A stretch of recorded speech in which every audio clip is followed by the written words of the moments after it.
Okay. No, so, good morning. Meron tayong demo na ngayon. Ito, napakaganda ng opportunity.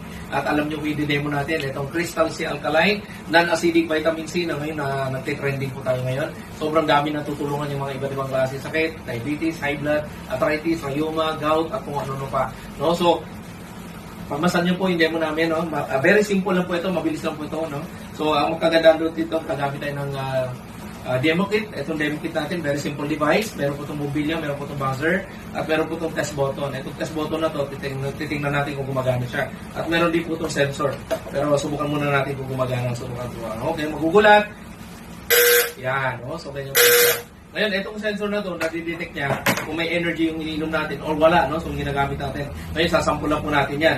Ang madalas ginagamit natin, distilled water, no? Bakit distilled water? Distilled water po ay patay na tubig, dead water. Bakit? Wala po siyang laman, walang sustansya, wala po siyang energy, wala siyang electrolytes, wala po siyang minerals, wala rin vitamins, so gagamitin po natin siya. Since dead water siya, sabi ng iba, bakit distilled water binibigay sa mga bata? Dahil ang mga bata, nilalagyan po nila po ito ng gatas, no? Siyempre, ang gatas masustansya, so yun po yung dahilan kung bakit ito yung recommended nila para hindi magkaroon po ng conflict doon sa pagtatayin ng bata. Ngayon, ito po, distilled water, sampulan natin. Ngayon, ito po gagamitin natin sensor sa sausaw natin. Kapag umilaw po siya, ibig sabihin po, buhay po yun. Pag hindi umilaw, ibig sabihin, patay, no? Unang baso, patay buhay? Patay. No, pangalawang baso, patay buhay? Patay. Pangatlong baso, patay buhay? Patay. So, pag umilaw ka ng patay na tubig, anong mangyari sa'yo? Hindi pa kayo mamamatay. Okay? So, patay na tubig siya. So, since patay siya, anong gagawin natin para mabuhay? Simple lang po, no? Kung patay ng Crystal C, si Crystal C po, ganito po siya. Ito po yung capsule, may dahilan din po yan. Bakit? Light sensitive at heat sensitive po yung vitamin C natin. No? So, kailangan po protektahan natin yung laman po nito. No? So, ngayon, gagamitin natin to para mapabuhay po. Ito pong patay na tubig. No? So, bubuksan nyo po siya yung capsule. Lalagay po natin dyan sa ininom natin tubig. So, ano mangyayari po? Magkakaroon po ng reaction. So, reaction niya sa tubig, ayan, no? Palalakasin po yan na palalakasin po yan. Ayan na.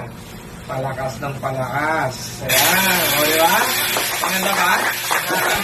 Ngayon, haluin ko po siya mabuti para makita nyo ba? 1, 2, 3, 4, 5. Tunaw na. O, ngayon, ano inumin mo? Yung patay na tubig o yung buhay na tubig? Buhay! Pero maganda po nga po ito na tubig iniinom natin. Bakit? Yun po magbibigay ng lakas po sa atin. No? Pag gamit po kayo ng Crystal C. Ngayon, yung ibang, sabi nila, bakit iinom kami ng Crystal C samantala meron naman sa butika? Actually, marami nga po akong binili sa butika. Iba't ibang klaseng brand, ano? Ayan, no? So, hindi ko na babanggitin kung ano ng mga brand na to. Siyempre, susubukan po natin siya. So, example, ito po. Ito, branded po ito. Gagamit tayo nito, no? So, ito po ay tablet form. Since tablet form siya, hindi natin ma-compare dahil powder siya natin. Gagamit tayo ng pill crusher. Ang trabaho ng pill crusher, simple lang. Ilalagay po natin ang tablet dyan, tapos dudurugin po natin yan. Gamit po ang compression na tinatawag, no? So, yan, no? Yung medyo may katigasan lang to, pero nadudurog pa rin naman. Ngayon, ito po. Durog na siya, lagay natin sa patay na tubig. Since patay na tubig yan, haluin po natin siya mabuti. O, bilang tayo. Ready? 1, 2, 3, 4, 5, 6, 7, 8,000, 9,000, 10,000. Kahit anong halo mo dyan, hindi matutunaw. Meron po ba lumulutang? Meron. May lumulutang? Meron po ba latak sa ilalim? Meron. Ang tawag dyan sa latak na yan, binder, extender, o gaw-gaw. So, tanong po, pure ba siya o hindi? Hindi po. Hindi siya pure kasi may gaw-gaw, no? So, ngayon po, yung sa atin, tingnan nyo naman po, no? Ang layo po ng diferensya. Ngayon, ito po, raw materials natin, galing po sa DSM of Switzerland. Ito naman po, ay galing sa China. Ano gusto nyo? Switzerland, China? Switzerland! Mas maganda, di ba? Mas malinaw. Ngayon, pagdating naman sa energy, tingnan natin, kukumpara natin, ito po yung sa Crystal C. Ayan. Ito naman po yung sa, galing po sa butika. Ready? 1, 2. Meron ba? Meron din, konti lang. Bakit konti lang? Kasi less than 20% vitamin C to. Ito naman sa atin, 100%. Alin mas maganda, Crystal C o yung ordinaryong vitamin C? Crystal C! Crystal C, alkaline pa rin, no? Mas maganda po siya. Ang tanong nila, paano natin malalaman kung ito acidic o alkaline? Pag sinabing alkaline, non-acidic, no? Kung ngayon, meron na pang-test yan. Ang tawag dito, litmus liquid.